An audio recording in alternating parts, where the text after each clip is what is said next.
UPSC में extra attempt की मांग को लेकर यूपीएससी के जो अभ्यर्थी हैं लंबे समय से आंदोलन कर रहे थे। इन पर लाठीचार्ज हुआ था। अब ये दोबारा फिर से मंडी हाउस से जंतर मंतर तक मार्च करना चाह रहे थे, लेकिन यहाँ पर सिक्योरिटी की वजह से को मार्च नहीं करने दिया गया। सबसे पहले हम आपको दिखाते हैं किस तरह की मंडी हाउस पर कैसी सिक्योरिटी लगा दी गई। आप देखेंगे हर तरफ आपको देखेंगे सिर्फ और सिर्फ सुरक्षा के लिए यहाँ पर देखिए जवान तैनात है, चाहे वो दिल्ली पुलिस हो या फिर सीआरपीएफ की टीम, सभी यहाँ पर पहुँच चुके हैं ताकि ये जो मार्च करना चाह रहे थे मार्च इनको रोकने के लिए। छात्रों का कहना है कि हम मार्च के लिए हमने पहले ही बोला था, लेकिन हमसे कहा गया कि अब ज़्यादा लोग यहाँ पर इकट्ठे नहीं हो सकते, इसलिए हमने यहाँ पर कोशिश की है कि ज़्यादा से ज़्यादा लोग पहुँचकर हम अपनी बात रखें ताकि ये हमारी जो बात है वो दूर तक जाए। बात सिर्फ इतनी है कि इनको जो एक्स्ट्रा अटेम्प्ट दिए जाएँ, इस मांग को लेकर लंबे समय से आंदोलन हो रहा है, लेकिन इनका कहना है कि हमारी कोई भी नहीं सुन रहा। आप अपना नाम बताइएगा।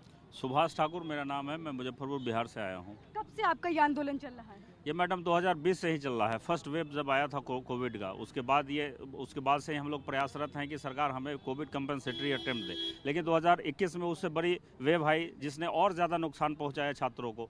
तो सरकार ने अलग अलग जगह रिलैक्सेशन दे दिया है। हम केवल यूपीएससी के छात्र ही अब तक राहत से अछूते हैं। तो हम लोगों ने ओल्ड राजेंद्र नगर में भी आंदोलन किया था, लेकिन पुलिस ने वहाँ से हमको हटा दिया। खैर पुलिस के लोगों से हमारी कोई वो नहीं है, सारे पुलिस वाले हमारे साथ हैं, लेकिन जब इनकी भी अपनी ड्यूटी है, ऊपर से जब आला अधिकारियों का आदेश होगा उसको मानना है। तो आज हम लोग एक शांतिपूर्वक पैदल मार्च निकालने वाले थे यहाँ से मंडी हाउस से जंतर मंतर तक, लेकिन यहाँ गोल चक्कर के पास ही हम लोगों को रोक दिया गया है। लेकिन हमको इससे कोई नाराज़गी नहीं, नाराज़गी हमारी सरकार से है, क्योंकि ये लोग भी सरकार के आदेश को ही मानने के लिए बाध्य है। सरकार से नाराज़गी है कि 2020 से हम लोग लगातार 20 प्रोटेस्ट कर चुके हैं इसके लिए, लेकिन सरकार हमारी बात नहीं सुन रही है। इसलिए नहीं सुन रही है कि अभी हम लोग शांतिपूर्वक तरीके ही अपना रहे हैं। ये सरकार हो हल्ला की भाषा समझती है। अग्निवीरों ने उत्पात मचाया, ट्रेनों को जलाया, सरकार 2 दिन में घुटने पर आ गई। लेकिन हम चूंकि संविधान को पढ़े हैं, हम जानते हैं कि ये हमारी जो संपत्ति है, हमारे देश की संपत्ति, हमारी संपत्ति है। सरकार इसको कमजोरी के तौर पर लेती है। तो मैं सरकार को यहाँ से आगाह करना चाहता हूँ कि अब हमारे पास खोने के लिए कुछ नहीं है। धैर्य की भी अपनी एक सीमा होती है।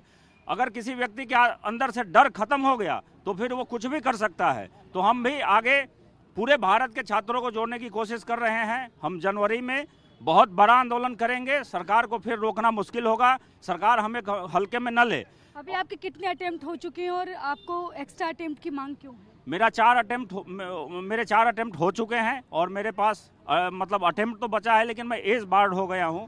कोविड में 2021 में मेरा लास्ट अटेम्प्ट था और वो पूरी तरीके से कोरोना महामारी की भेंट चढ़ गया। उसे मैं दे नहीं पाया पूरी तैयारी के साथ, क्योंकि उस समय मैं खुद 1 महीना पहले मैं और मेरा पूरा परिवार इससे इन्फेक्टेड था। बहुत सारे लोग फ्रंट लाइन वर्कर हैं जो इसकी तैयारी करते हैं। बैंक कर्मी है, मीडिया के लोग हैं, स्वास्थ्य कर्मी हैं, पुलिस के लोग हैं। ये लोग भी यूपीएससी की एग्जाम में बैठते हैं। इन लोगों की उस समय छुट्टियां रद्द थी, एसेंशियल सर्विसेज एक्ट लगा हुआ था। तो सरकार अलग अलग जगह पर राहत पहुंचा दी है, लेकिन यूपीएससी के छात्रों के साथ अभी एसएससी जीडी में 3 साल का रिलैक्सेशन दिया गया है। जो सेम मंत्रालय है, सेम डिपार्टमेंट है जो यूपीएससी को हैंडल करती है, DOPT, department of personal and training. तो फिर हमारे लिए तो संसद की समिति भी कह रही है कि इन छात्रों को एक्स्ट्रा अटेम्प्ट और एज रिलैक्सेशन मिलना चाहिए। सुप्रीम कोर्ट अपने 2 फैसले में कह चुका है कि इन छात्रों को मिलना चाहिए, सरकार लेलिएंट व्यू रखे। 150 से ज़्यादा सांसदों ने प्रधानमंत्री जी को चिट्ठियां लिखी हैं। लोकतंत्र से कोई जवाब आया? कोई सरकार की तरफ से कोई जवाब, कोई कम्युनिकेशन नहीं होता है हमारे साथ सरकार का। अभी हम लोगों ने ओल्ड राजेंद्र नगर में भी आंदोलन किया, लेकिन सरकार की तरफ से अभी तक कोई संवाद नहीं किया जा रहा है। तो हम कैसे माने कि हमारी बात, हमारी मतलब जो मांग है उस पर वहाँ चर्चा हो रही है। इसलिए हम लोग आज 500 लोग आने वाले थे इस पैदल मार्च में, लेकिन पुलिस के आला अधिकारी से कल बात हुई थी। उन्होंने कहा था कि नहीं, आप सांकेतिक एक 20-25 लोग आकर के एक सांकेतिक मार्च आप निकाल लीजिए। तो हम लोगों ने ज़्यादा बच्चों को आ जाने के लिए नहीं, ज़्यादा लोग आते तो लॉ एंड ऑर्डर की स्थिति उत्पन्न होती। तो हम लोग खुद पढ़े लिखे लोग हैं, हम सीआरपीसी जानते हैं, आईपीसी जानते हैं, कॉन्स्टिट्यूशन जानते हैं। तो पुलिस के आला अधिकारी ने जो बात कही हम उसको मान लिए कि नहीं, हम सांकेतिक करेंगे। सारे पुलिस के लोग हमारे साथ हैं। हमारी बस शिकायत केवल सरकार से है। आप भी अपना नाम बताइए। और आपके इस आंदोलन में डॉक्टर्स भी बहुत सारे शामिल थे, वो लोग आज क्या वो लोग पीछे हट गए हैं? नहीं मैम, पीछे कोई नहीं हटा है। उनकी ड्यूटीज़ होती है, वो अपनी ड्यूटीज़ छोड़ के आते हैं। कोविड के समय भी सरकार ने तो उन पे फूल बरसाए। उन्होंने अपनी जो सर्वस्व सेवा है देश को दी। मेरा नाम गौरव है, मैं बिहार से आता हूँ मैम। तो डॉक्टर्स की जब देश को ज़रूरत थी तो डॉक्टर्स ने देश का साथ दिया। बहुत ये एग्ज़ाम ऐसा एग्ज़ाम है ना, इसको कहते हैं कि हर तबके का बच्चा जो होता है यूपीएससी की तैयारी, बहुत सारे पुलिसमैन थे, कोई सब इंस्पेक्टर है, उसका भी चाहत होता है कि मैं भी आईपीएस बनूं। वो कोविड के समय में अपना सर्वस्व दे रहे थे। सरकार के एसेंशियल सर्विसेज एक्ट लगा हुआ था, कोई छुट्टी नहीं ले सकता था। ऐसे में सर्वस्व प्रदर्शन कर पाना, ये एक सरकार का सोचना कि सबको एक समान अवसर मिला, ये गलत बात है। जिसके घर में मौत हुई, मेरे पिताजी का निधन हुआ एग्जाम से 1 महीने पहले, अगर सरकार कहे कि आपके लिए समान सिचुएशन था, ये गलत है। मेरे दोस्त के मेरे यहाँ पे भाई हैं, उनके छोटे भाई का निधन हुआ जो खुद कोविड पीड़ित था, कहना कि सिचुएशन सबके लिए समान था, ये गलत बात है। बात होती है इक्विटी और पैरिटी की। आप रिजर्वेशन क्यों देते हैं? आप जो नीचे तबके के लोग हैं उनको आप इक्वल पायदान पे लाना चाहते हैं, तो हमारे जैसे लोग जिनके घर में मौत हुई, क्या आपको आपकी सरकार की ये नीति नहीं होनी चाहिए कि उनको इक्वल पायदान पे लाना चाहिए? क्या हम जिनके घर में मौतें हुई, क्या उनके लिए सिचुएशन समान था? क्या वो अपना बेस्ट दे पाते? कोविड ने उनको हमारे सपने को चकनाचूर किया है। सरकार से हम 2 साल से मांग कर रहे हैं, हर एमपी के पास जाते, संवेदना तो दिखती है, लेकिन शायद वो संवेदना फिर लिखित तौर पे नहीं आता। हमारे लिए संवेदना बस संवेदना बन के ही रह जाती है, लिप सर्विस होता है हम लोगों के लिए। हम सब ने देखा ये लोकतंत्र है, लेकिन शायद ये लोकतंत्र एक भीड़ तंत्र में बदल चुका है। जब भीड़ की भाषा सुनते हैं वो लोग, आते हैं, हल्ला गुल्ला करते हैं, अपनी संपत्ति का नुकसान करते, तब तो सरकार सचेत हो जाती है। हम जैसे लोग, पढ़े लिखे लोग, जब सड़कों पे आके आपको हर माध्यम से आपके कॉन्स्टिट्यूशनल मीन से अपनी बातें पहुंचाना चाहते हैं, आपके कानों पे जू नहीं रेंगती है। आप भी अपना नाम बताइए, कितना लंबा ये आंदोलन चलेगा अब? मेरा नाम अजनाथ केदार है। अभी हम रिसेंटली ओल्ड राजेंद्र नगर में पीसफुल प्रोटेस्ट किए थे। तो दिक्कत ये है कि सरकार से कुछ भी नहीं आ रहा है, न्योता नहीं आ रहा है, बात भी नहीं सुनी जा रही है। सुप्रीम कोर्ट में हम गए थे, डिपार्टमेंट स्टैंडिंग कमेटी का रिपोर्ट भी आया था, सब ने बोला है कि इनके साथ नरमाई से पेश आएगा, इनको अटेम्प्ट दे दीजिएगा, मगर दिक्कत वही हो रही है कि किसी भी हाल में हमारी बात ही नहीं सुनी जा रही है। बात यह है कि हमें हर बार छात्रों का कहा जाता है कि आप कॉन्स्टिट्यूशनल तरीके से बात करिए। कॉन्स्टिट्यूशनल तरीका कौन सा होता है? प्रोटेस्ट में यहाँ 18 बार जंतर मंतर पे प्रोटेस्ट किया, not a single time they have addressed us. Okay, अभी हम रास्ते पे बैठ गए, वहाँ भी बोलते हैं कि नहीं नहीं यहाँ बैठने में लॉ एंड ऑर्डर का इशू हो जाएगा। अभी मार्च कर रहे तो यहाँ सुप्रीम कोर्ट का ऑर्डर है कि रैली नहीं निकाल सकते। हम करें तो क्या करें? यानी कि जो बंदे, और पैरिटी कौन सी बात की, 18 स्टेट में वो जो respective state civil service aspirant को अगर नहीं है, यानी कि उनको दिया जाता है अटेम्प्ट, क्योंकि उनको कोरोना है, उनको उनकी भाषा समझ ली, हमारे ही देश के नागरिक है ना, वो यूपीसी वाले बंदे भी देश के नागरिक है, अगर उनके साथ हो। और हद यहाँ हो गई है कि डीओपीटी के अंदर एसएससी वालों को दे दिया, उसी डीओपीटी के अंदर अपना यूपीसी कमीशन भी है ना, वहाँ के छात्रों को कोरोना नहीं था।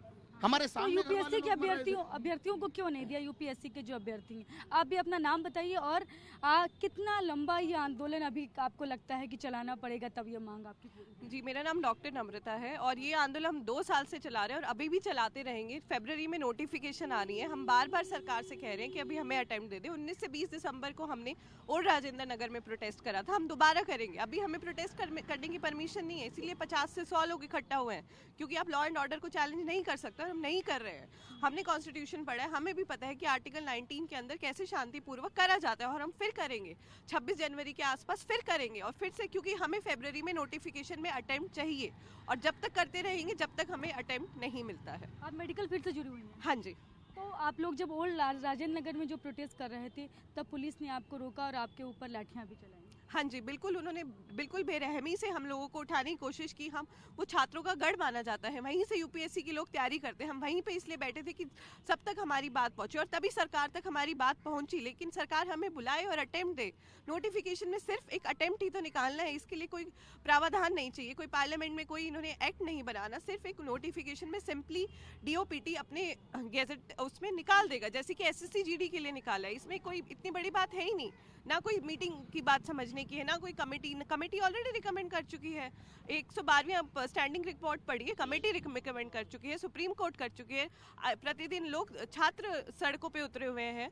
तो सिंपल सी बात है ना, अटेम्प्ट मिल जाना चाहिए अब तो आप कितने अटेम्प्ट आपके हो चुके हैं और कितने अभी बाकी? मेरे 6 अटेम्प्ट हो चुके हैं और मैंने 3 बार इंटरव्यू दिया है। मेरे पास अब कोई अटेम्प्ट बाकी नहीं है, क्योंकि 2020 और 21 में डॉक्टरों को अपनी सेवाएं देनी पड़ी थी, तो उस टाइम पे हम बिल्कुल भी अपनी स्थिति में नहीं थे कि हम पढ़ाई करें या पेशेंट्स को बचाएं। तो देखे रहे यहाँ पर ये यूपीएससी के अभ्यर्थी हैं, ये लगातार आंदोलन कर रहे हैं। इन्होंने ओल्ड राजेंद्र नगर में भी आंदोलन किया, इससे पहले जंतर मंतर पर भी बैठे थे, लेकिन तब भी इनकी मांगे नहीं सुनी गई। ये लगातार यही बात कह रहे हैं कि हमारी नाराजगी सिर्फ सरकार से है।